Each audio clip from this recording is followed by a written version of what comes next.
Mr. Romero, you and the defendant met at a period of time, I gather, when you and your wife were separated and the defendant had just separated from a fiancé. You met and you decided after a period of time to move into a new place together. That's correct. And when you moved into the new place together, according to you, you opened up a joint bank account? That's correct.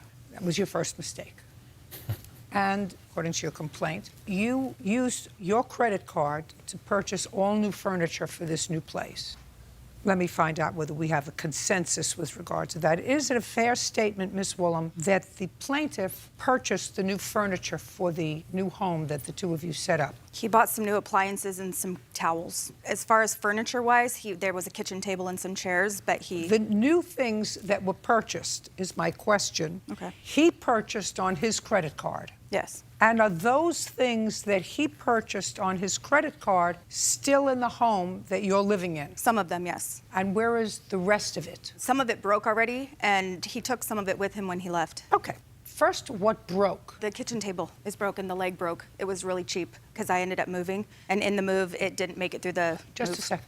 Let's understand something. I asked you a question. I said, are any of the things that he purchased on his credit card still in the home Yes. that the two of you were living in? I thought you said yes. Yes. But now you told me you moved. Well, I did move. So when you moved, you took the things with you. Yes. And the kitchen table didn't make it. No.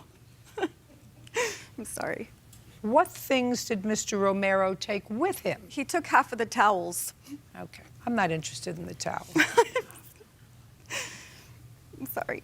What do you have that he purchased on his credit card? I have a blender, the other half of the towels, and some pots and pans. That was pretty much all. You have the bills for what you purchased? Yes, I do. Not a list that you made, the bills. The receipts, yes. Yes, I'd like to take a look at them.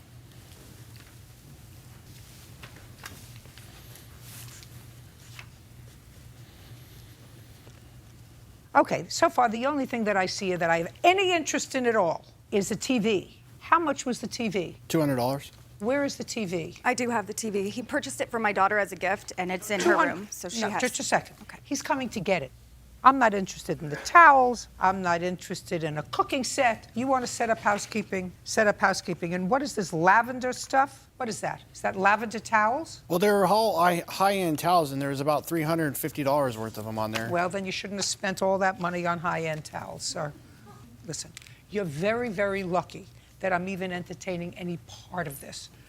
You play house together. We have courts for people who are divorcing, but we don't have courts for people who are trying to live together and it doesn't work out, and they have a joint bank account, and then you come in with all this paper and you say, clean up my mess. You went back to your wife. I don't know whether she went back to a fiancé. I don't care. It's irrelevant to me. It was a tryout. It didn't work. You shouldn't have spent the money. When you spent the money on that stuff, you intended it to remain in the home that you were living in with her. You didn't say to her, I will buy the towels, but if it doesn't work out, I want my towels back. That wasn't the discussion. But you have one big ticket item in all this mess that you should have, so you can go get it whenever you like. That's the TV. Now, the second part of your complaint is you claim for a loan for some elective surgery that the defendant had. When did you start living together? What month and year? November of 2014. And when did she have this elective surgery? No, we started living October 2014. The surgery was November 7th. And tell me the circumstances surrounding your assuming financial responsibility for that elective surgery.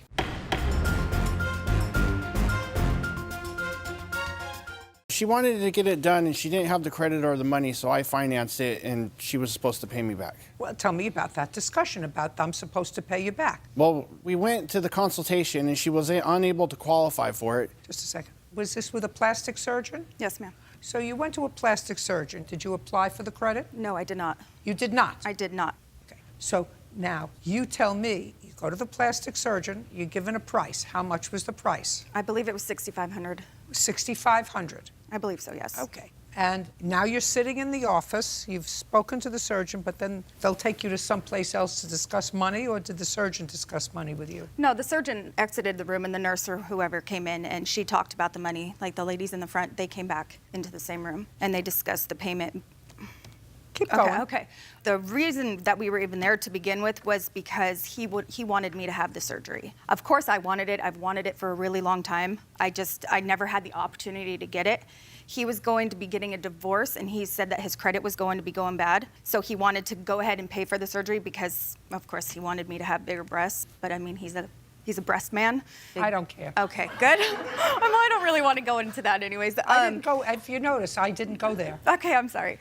I didn't go there. However, I knew right off the bat I was not going to be able to buy the. So what'd you pay go for? He wanted me to go, and I thought No, it was you a great. wanted to go. Of course, I wanted to go. We both No, wanted you me wanted, to go. You wanted to go. Okay. I mean, you don't look like somebody that takes a lot of pushing around. So you wanted to go. I did. And you took him. That's different than he took you. You wanted to go and took him. Now, all I'm asking is, did you, because that's an easy call, did you try to qualify for credit yourself? No. Were you there? That's an easy phone call.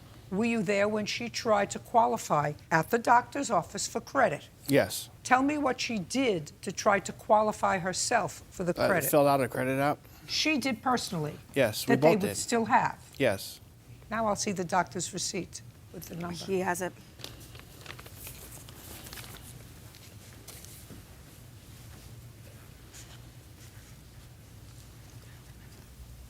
What's your last name? It was Nowicki. Now it's Woolham. Oh, I see that. How much did you pay for the surgery, sir? It was $6,200. How much did she pay you back? None of it. How long did you live together after the surgery? 2 months. Okay. You have the breasts, you pay for them. Now, next, you have a counterclaim. I do. Counterclaim says that you want him to pay for the rent in the apartment after he left. Right. So now, I want to know what caused your name to change? I went back with my old fiance, and we ended up getting married. Nice. And when did you move? I moved in April. And when did you get married? In I what got month? married in February. Well, then let your husband pay the rent. I Got ha- it? Separated 4 weeks later, you're back with your fiance, you get married. And if you got married in February and you moved in April, that's what you just told me. You got married in February and you moved in April. Where did you live February, March, and April? I lived in the house. And where did he live? He also lived in the house. Good, let him pay for it.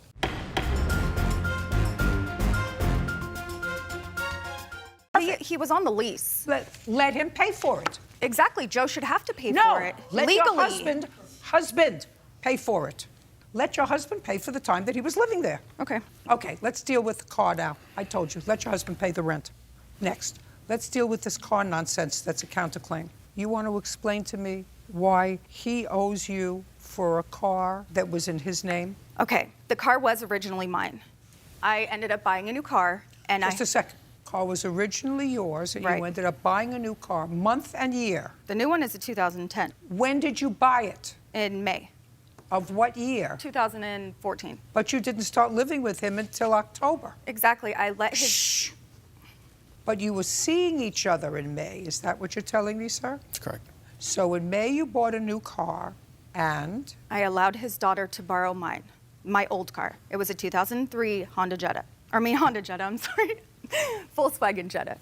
And there was an agreement made because he kind of tricked me into believing that sorry for my being naive and all, but he tricked me into thinking that he would not be able to get his daughter insured to drive the vehicle unless it was in his and her name because of the insurance that he had. And since him and I were in a relationship, sorta, I trusted him. So he told me that if I put it into their names, that when she was done with the vehicle or when she purchased a new vehicle or whatever, that car would come back to me because it has, I've had it since it was brand new. It's kind of, it was important to me.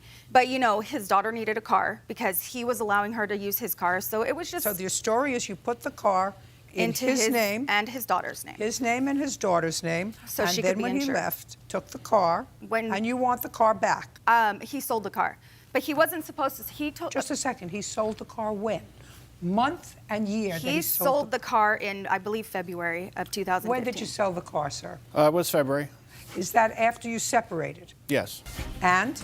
Your Honor, when she did give us the car was broke down. It wasn't runnable. So part of the reason she gave it to me is because she knew my daughter needed a car and she knew that I could get it fixed up and it was drivable.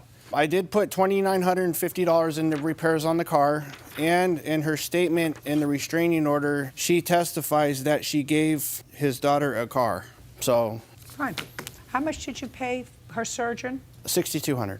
Judgment for the plaintiff in the amount of $5,000. Your counterclaim's dismissed. That's all. Thank you. Thank you, Your Honor. Parties are excused. Leave your paperwork, please. Well, when we separated, she got pretty nasty towards me and the kids and everything. He's trying to be a nuisance. He's harassing me all the time. I heard she had made some threats around town that You know, I just want it over. I want him to leave me alone. she had put a hit out on me and some other stuff. Yeah, that is ridiculous. I'm not even going to respond to that. It's just absolutely absurd. I just felt it was in the best interest of me and my family to just get a restraining order so that way everyone was protected. There was no actual restraining order that stuck. It was just temporary. Big mistake, yeah.